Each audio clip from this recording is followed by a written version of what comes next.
एक लड़की धीरे धीरे एक बड़े पेड़ के पीछे छिप गई और अपने धनुष को खींचकर घास चर रहे खरगोश पर निशाना साधा। जब वह सही मौके की तलाश में थी, तभी मां खरगोश के पीछे से एक नन्हा खरगोश कूदकर बाहर आ गया। लड़की ने बिना हिचकिचाए तीर छोड़ दिया और तीर सीधे खरगोश के दिल में जा धंसा। जब वह वहां पहुंची तो जमीन पर केवल घायल मां खरगोश के खून के धब्बे बचे थे। इस बर्फ से ढके पहाड़ में शिकार मिलना बहुत मुश्किल था। वह अपने शिकार को ऐसे ही नहीं छोड़ना चाहती थी, इसलिए खून के निशानों का पीछा करने लगी। लेकिन खून के निशान एक खाई के किनारे पर खत्म हो गए। साफ था कि घायल खरगोश नीचे कूद चुका था। उसके पास और कोई चारा नहीं था, इसलिए वह दूसरा शिकार ढूंढने चल पड़ी। चलते चलते अचानक घाटी में घना कोहरा छा गया और तभी एक बर्फ का गोला लुढ़क कर उसके पैरों से टकराया। बुरा हुआ, यह तो बर्फ का तूफान है। जब लड़की को होश आया तो उसने खुद को बर्फ में दबा हुआ पाया। उसने भारी बर्फ हटाकर बाहर निकलने की कोशिश की, लेकिन तब तक रात हो चुकी थी। बाहर बर्फीला तूफान तेजी से चल रहा था, इसलिए उसने एक बर्फीली गुफा में रात बिताने का फैसला किया। जब वह सुबह उठी तो देखा कि उसका खाना गायब था। शायद कोई लोमड़ी उसे चुरा ले गई थी। अब उसे अपनी ऊर्जा बचाने के लिए फिर से सोना पड़ा और जब बर्फीला तूफान थमा तो वह गुफा से बाहर निकली। उसने एक सूखे पेड़ की छाल को चीरकर अंदर से कीड़े निकालकर खा लिए। यह उसका पेट भरने का सबसे अच्छा तरीका था।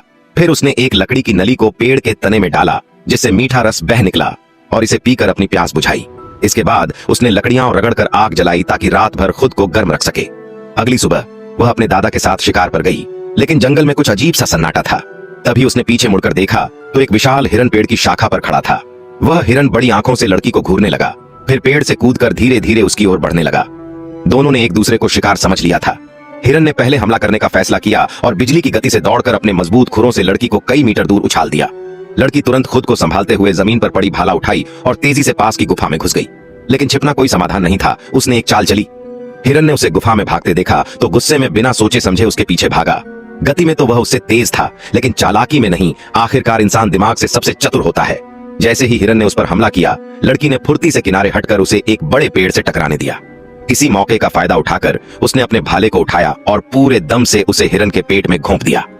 आखिरकार विशाल हिरन हार गया। उसकी आंखें धीरे धीरे बंद हो गईं। लड़की ने उसकी खाल उतारी और मांस को अलग किया।